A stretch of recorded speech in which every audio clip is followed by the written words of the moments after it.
vous connaissez tous les groupements d'entraide mutuelle. On adore les GEM ici à l'UNAFAM pour papoter, vivre, boire un café, se faire des amis, sortir le samedi soir.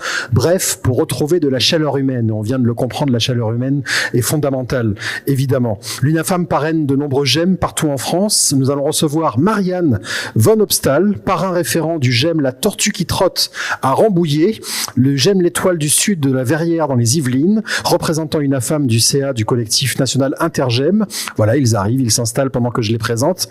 Nous avons également Fabrice Colomard, président du GEM de Rambouillet, Catherine Belin, membre du GEM de la Verrière, et ils vont tous les trois partager leur expérience et témoigner des bienfaits et des enjeux pour l'avenir de ces lieux de socialisation et de resocialisation et de lutte contre l'isolement. Ils sont interviewés par Brigitte Delphis, qui est déléguée de la Seine-Saint-Denis et aujourd'hui administratrice et membre du bureau de l'association. Elle est aussi pilote de la commission vie associative de l'UNAFAM. Je vous demande de les applaudir bien fort. Bonjour à tous les quatre. Et évidemment, comme la fois précédente, on aura un petit jeu de questions-réponses avec la salle quand vous aurez fini. La salle et la scène sont à vous. Merci. Écoutez, bonjour à tous ceux qui n'étaient pas là ce matin. Alors c'est évidemment un plaisir pour moi de faire cette interview de Fabrice, de Catherine et de Marianne, parce qu'on se connaît un petit peu. On a fait un webinaire ensemble pour les parrains des groupes d'entraide mutuelle, pour ceux qui ici ne sauraient pas encore ce qu'est un GEM. Et donc c'est le moment de mettre en lumière cette ressource dans l'écosystème de l'UNAFAM, qui a pris de plus en plus d'importance au fil du temps. Toutes les délégations soutiennent les groupes d'entraide mutuelle sur leur territoire. Donc je vais me tourner dans un premier temps vers Fabrice pour lui demander, au fond, peut-être une question que vous vous posez aussi, pourquoi on pousse la porte d'un GEM, pourquoi on y reste également, et puis en ce qui concerne Fabrice, pourquoi on en devient président, président de l'association du groupe d'entraide mutuelle. Tout simplement, quand on est malade psychique, on côtoie quoi? Les médecins, les hôpitaux psy, on est entouré de soignants. Et dans un GEM, il n'y a pas de soignants. Il n'y a que des personnes. C'est pour ça qu'on est dans un GEM. C'est qu'on n'est pas traité comme un malade, on est traité comme une personne à part entière, qui a des droits, qui a le droit de ne rien faire si elle n'a pas envie de faire atelier, qui a le droit de vivre sa vie sans qu'on lui dise quoi faire, tout simplement. Voilà ce que c'est qu'un GEM. C'est pas médical. C'est un lieu où tout le monde est égaux. Il n'y a pas de différence entre moi, je suis... Ça, c'est dehors. La pathologie, on l'oublie. Vous entrez 5 minutes le matin boire un café, et puis 3 ans après, vous êtes président. Je ne sais pas pourquoi, mais... C'est un petit raccourci, je sais qu'on n'a pas beaucoup de temps, mais tout simplement, c'est ça. Et quand on devient membre du bureau, et peut-être un jour élu président, c'est tout simplement un moyen de rendre aux autres adhérents qui arrivent tout ce que nous, on a reçu. Tout simplement. Parce que on nous donne beaucoup quand on arrive, mais il ne faut pas l'oublier que ceux qui donnent, c'est des malades comme nous. Et nous, on arrivé à un stade où c'est nous qui rendons aux autres. Voilà. Et donc, pour revenir sur ton président, moi, j'ai voulu être président. J'ai voulu. Non. On m'a choisi pour être président. Je ne sais pas pourquoi. On l'a un petit peu forcé, peut-être. Je pense que c'est peut-être à vous de me dire pourquoi j'ai été élu président. C'est pas à moi de le dire. C'est quoi être président? C'est avant tout un adhérent qui a une pathologie psychique, multiples pathologies, depuis les années 75, donc ça commence à enfant, et maintenant je suis toujours là, je suis toujours vivant, malgré tout. Donc, voilà. Je suis toujours vivant, j'ai progressé, je suis stabilisé, je prends toujours mon traitement. Ça changera jamais. Il est à vie, c'est comme ça. J'ai un psychiatre, j'ai une infirmière psy qui me suit, qui m'aide. Et il y a le GEM. Et le GEM, c'est quoi? C'est une famille. Parce que quand on n'est pas au fait d'un maladie psychique, souvent vous entendez « Ah oui, mais le traitement, c'est pas nécessaire. C'est sûr, c'est Smarties qu'on prend le matin pour s'amuser. On est encore un enfant, petit Smarties bleu, ou jaune, ou rouge. Quand vous entendez ça, vous dites, oui. Et dans un gemme, on vous dit quoi? On dit, non. Comment ça va, Fabrice? Tu veux un café? Voilà, en résumé. Bravo.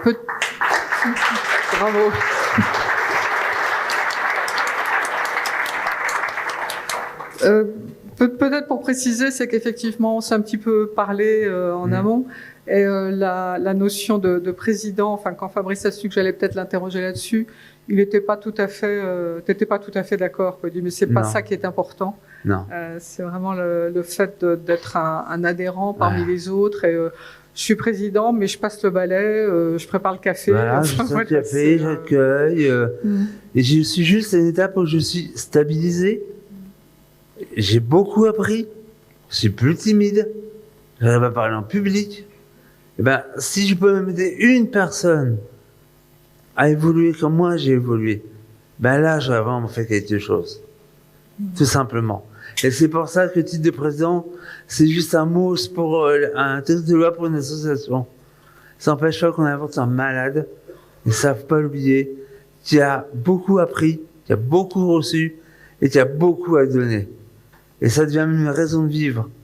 J'ai un peu débordé, mais tout simplement, s'il n'y avait pas de GEM, moi je serais pas là actuellement à vous parler. Voilà.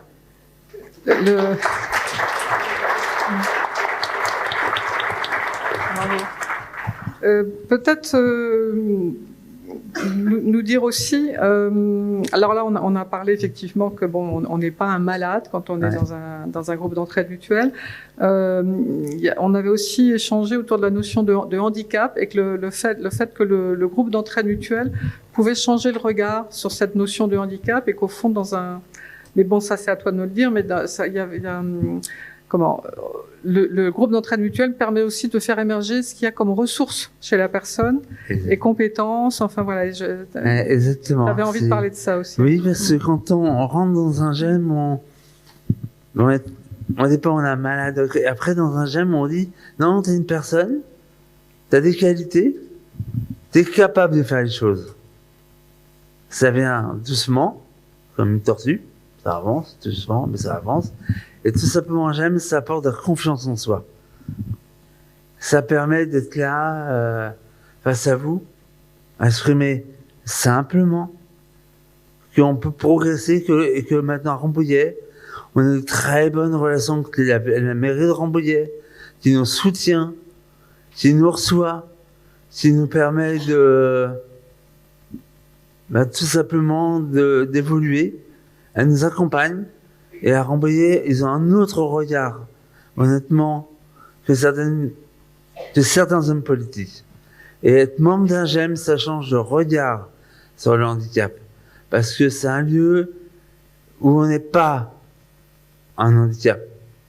On est une personne. Voilà. Et une personne qui a des choses à offrir. Alors, je vais peut-être me tourner vers Catherine maintenant. Catherine, elle s'est engagée dans une aventure de création de GEM qui lui ont pris beaucoup de temps. Donc peut-être Catherine, te demander dans un premier temps qu'est-ce que représente le groupe d'entraide mutuelle et puis pourquoi tu t'es lancée dans cette aventure de création d'un GEM. Alors, en fin de compte, quand on sort d'hospitalisation, très souvent, on est un peu démunis. On se retrouve, il n'y a plus de soins, plus de soins immédiats. Donc les médecins vous disent avant de sortir, alors qu'est-ce que vous allez faire? Vous allez faire quoi demain, après-demain? Et là, on est complètement perdu, on ne sait pas. Donc il faut un passage, du moins pour nombre d'entre nous, il faut un passage entre cet état de patient, de malade, et en fin de compte, de retrouver toutes les ressources qu'on avait auparavant et de se retrouver dans une vie normale. Eh bien, ce passage, c'est le GEM. Le GEM, c'est un sas. Le passage qui va nous permettre et qui nous permet de passer de cet état de malade un peu fragile et un peu bancal au sortir de l'hospitalisation, qui permet de revenir voilà, de se réévaluer d'abord, de recalculer les possibilités. Et comme tu disais, Fabrice, tous les avantages et les choses les possibilités qu'on a au fond de soi-même. Et ça permet de trouver ce ton-là. C'est le sas. Moi, je peux pas mieux comparer, et je pense que c'est important pour nombre de personnes de passer par ce passage-là. Alors bon, ça n'est pas un passage obligé, hein, chacun doit trouver son propre chemin, mais en tout cas c'est une ressource qui a aidé beaucoup de nos proches.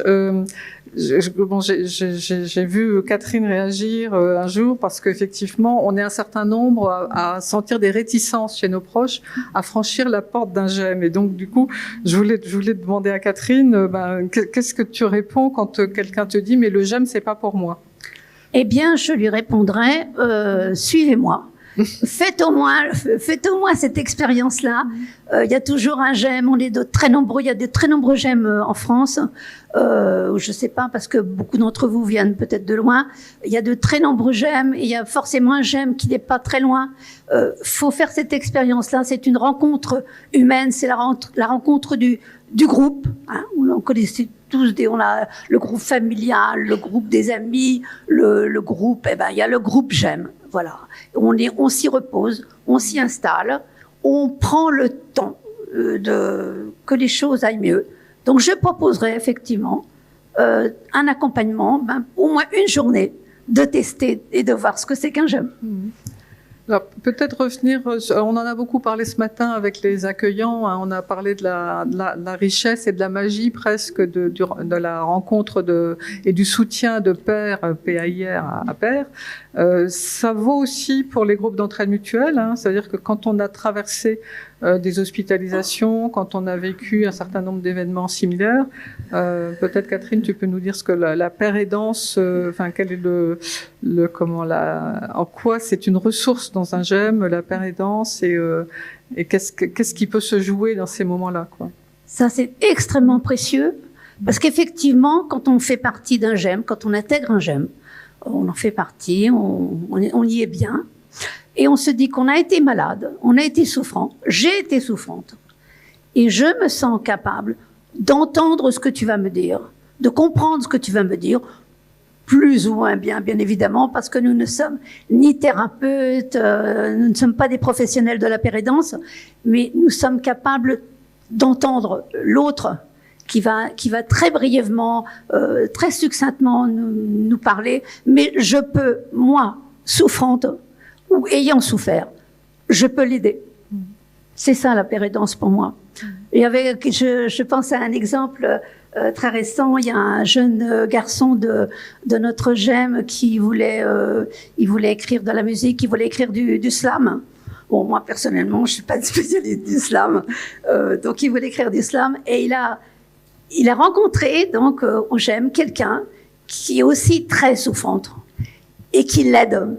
En fin de compte, qui comprend la personne qui est en face d'elle et qui l'aide à écrire du slam, bien qu'étant pas du tout spécialiste du sujet.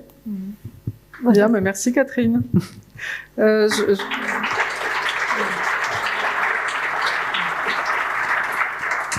Alors, je vais me tourner vers Marianne. Donc, pour ceux qui le connaissent, son prénom c'est bien Marianne, même si c'est écrit un peu différemment pour nous en France. Alors, Marianne, il joue un rôle très particulier. Il va nous expliquer comment il est arrivé à l'UNAFAM et pourquoi il a centré son action sur la création de GEM et le soutien aux GEM. Ça me paraissait intéressant parce qu'on est nombreux à croiser Marianne et à connaître ses responsabilités. Mais au fond, moi, je lui avais jamais demandé pourquoi il s'était comme ça intéressé aux GEM, et je trouve que c'est assez intéressant, justement pour comprendre les ressources que ça suppose. Oui, c'est vrai que j'ai un parcours un petit peu atypique, mais je ne suis pas le seul à l'UNAFAM parce que je rencontre d'autres personnes qui sont comme moi. Je n'ai pas dans mes proches une personne qui est atteinte d'une maladie psychique, et je dirais que je suis tombé, oui c'est le terme, tombé dans la potion magique du GEM, en même temps que j'ai découvert vraiment ce qu'était le handicap psychique, que je ne connaissais pas il y a 12-13 ans. Et en même temps, j'ai découvert l'UNAFAM. Je peux raconter cette histoire très, très rapidement. J'étais dans la rue, je rencontre une de mes voisines que je connaissais et qui revenait de la ville. Et franchement, je voyais bien qu'elle n'avait pas le moral. Je savais qu'elle avait un fils qui était malade. Et elle me dit, aujourd'hui, pour Vincent, il n'y a rien. Il a 26 ans, 27 ans. Il n'y a plus rien, sauf s'il y avait un GEM à Rambouillet. Et là, je me suis entendu, mais vraiment, je vous le dis comme ça, je me suis entendu lui répondre, mais on va faire un GEM. Je ne savais absolument pas ce que c'était. Donc, j'ai foncé chez moi sur mon ordinateur pour savoir ce que c'était qu'un GEM. Et l'aventure est partie de cela. Et ensuite, du coup, je me suis retrouvé aussi dans cette démarche où très vite, pour aller rencontrer les personnes à la mairie, pour rencontrer les politiques, le député, le sénateur, etc., les présidents de communautés de communes, tout cela, eh bien, ils me croyaient être un spécialiste de la maladie psychique et j'étais à la fois très humble et très... voilà, je faisais très attention. Pour moi, chaque mot était important. Et c'est vrai qu'aujourd'hui, je dois dire, un peu comme a dit Fabrice, ça a transformé ma vie. Ça m'a donné un regard complètement différent sur les autres, en général. J'ai compris aussi, parce que j'ai été pendant 40 ans vétérinaire, j'ai compris aussi, parce que quand on est vétérinaire, on a des personnes en face de soi à 1 mètre, 1 mètre 50. Et je me rendais bien compte qu'il y avait énormément de gens qui étaient en souffrance, mais j'étais, comment je dirais, paralysé par rapport à leur souffrance, démuni. Et franchement, c'est une des richesses que ça m'a apporté. Donc du coup, le GEM de Rambouillet a été créé. Et puis, ils m'ont demandé d'assurer le parrainage, ce que j'ai fait, j'en suis très content. Et aujourd'hui, je parraine également, à leur demande, le GEM de la Verrière-Maurepas, qui est un GEM qui a été créé il y a 2 ans. Création technique, tu veux dire? Oui. Création technique, c'est 2 ans, oui. Oui, après... L'histoire est plus ancienne. Hein. Bien sûr, comme toujours. Beaucoup plus ancienne. Mais la création technique, c'est 2 ans, oui. Marianne, tu peux peut-être nous dire justement dans l'environnement de l'UNAFAM, c'est très présent quand même. Tu connais les chiffres, on a combien de parrains, combien de délégations sont parrains de GEM et comment ça se déploie. Enfin, parler peut-être du CNIGEM aussi. Aujourd'hui, j'ai pas le chiffre exact. Je le connais sur la région parisienne. Il y a 92 GEM en région parisienne exactement. Je pense que pour la France, ça tourne autour de 650, 670. Je n'ai pas les derniers chiffres. Vous savez qu'il y a aussi maintenant des GEM qu'on appelle des GEM spécifiques, puisque la volonté politique, c'est qu'il y ait au moins un GEM spécifique pour les troubles de la sphère autistique par département. Il y a aussi des GEM qui sont spécifiques pour l'accueil de publics traumatisés crâniens. Et d'une manière un peu générale, l'UNAFAM parraine à peu près 30% des GEM en France, ce qui est très important. Et je pense que la raison principale est la suivante, c'est que nous, parce que je dis nous, parce que je suis comme vous à l'UNAFAM, nous, au niveau de l'UNAFAM, nous fonctionnons sur cette notion de parité, c'est-à-dire que nous recevons les personnes basées sur cette notion de parité, et c'est exactement comme ça que fonctionnent les GEM. Et je pense que si les GEM font autant appel à l'UNAFAM pour les parrainer, c'est que cette valeur-là est une valeur d'échange immédiate et extrêmement enrichissante. C'est-à-dire on se comprend tout de suite sur la manière d'être.